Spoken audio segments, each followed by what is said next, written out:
On the other side of the wall, Turks were invited to West Berlin to help rebuild. They settled in the then run-down district of Kreuzberg, squashed up against the wall. Over 100,000 Turks now call themselves Berliners.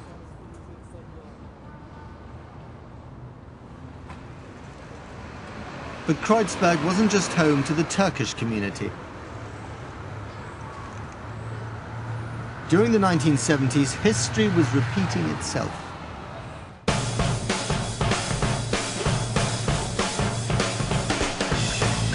The West Berlin authorities needed young people to sustain their city, and they got them by offering freedom once again. Young German men who moved to Berlin were exempt from military service. State subsidies attracted artists. It was a city of anarchists, political radicals, and all kinds of outsiders. Kreuzberg became the alternative capital of the world, barely changed since the war. Its empty houses were ripe for squatting.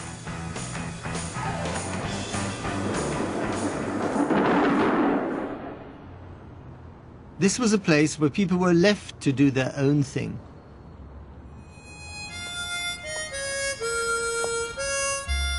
In 1973, an American country musician searching for his own kind of freedom came to Berlin.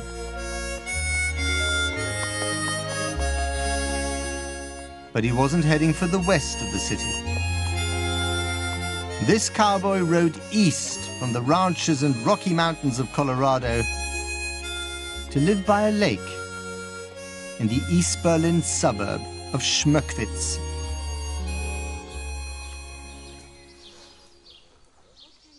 His name was Dean Reed, in his teens a singing sensation, who then got communism.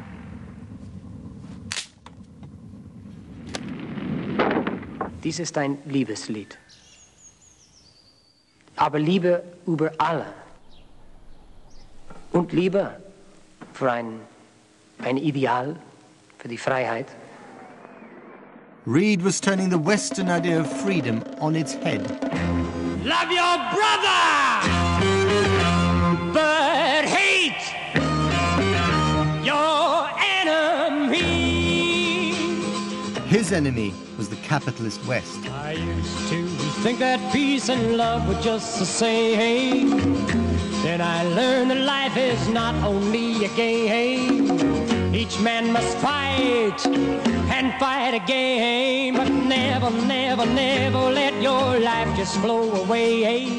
Let your life have value every day. The East Berliners took Reed as one of their own.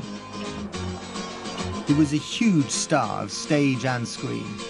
Now that I've seen the light, we are as one shepherd. His movies were westerns, but not with the kind of message that you'd expect.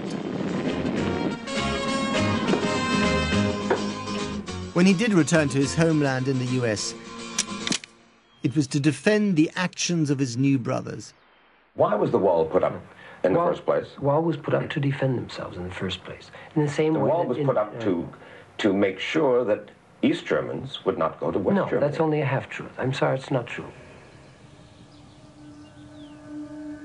Following this interview, Reed received death threats in his native land.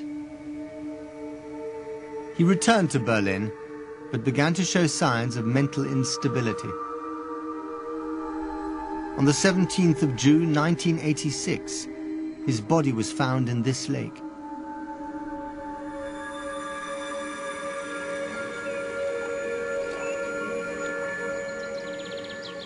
Within days, it was rumored that Reed had been assassinated by the Stasi, the KGB, or even the CIA. The official line was that he had died of accidental drowning.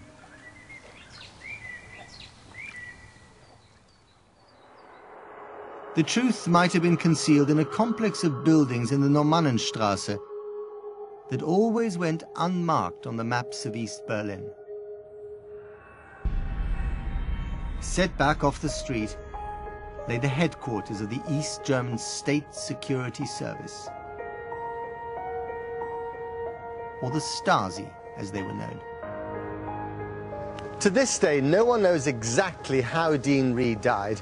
A suicide note was recently discovered in his Stasi file.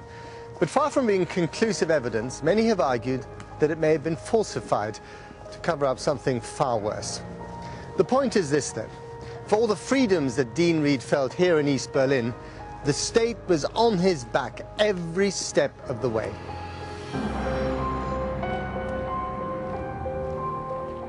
For years, this anonymous building was the center of a huge domestic spy network that stretched into every level of East German society.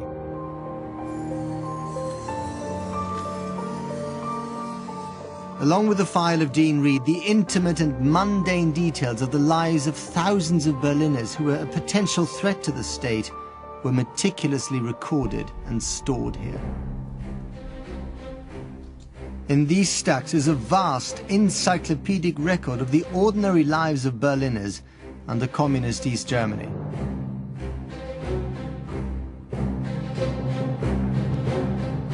It was a level of paranoia that would finally lead to implosion.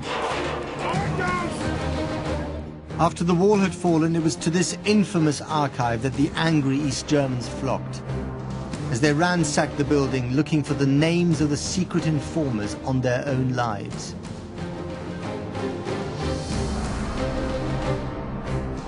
This anonymous block was Berlin's Bastille. For the city's people, it symbolized the rotten, tyrannical regime in East Berlin.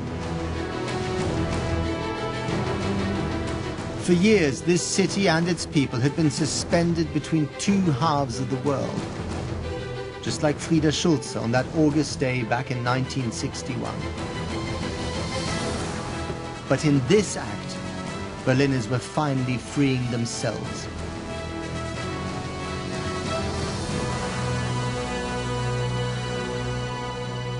After Frieda fell, escaping to the west, she slipped quietly into the shadows.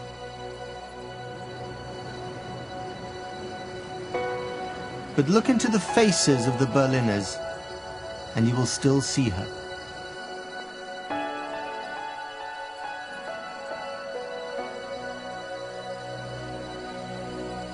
In their resistance, their determination, and their hope, they represent all of us.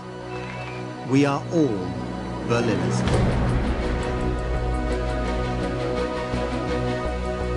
For a free Open University Guide to Berlin, and for more about the German language and culture, go to bbc.co.uk/Berlin.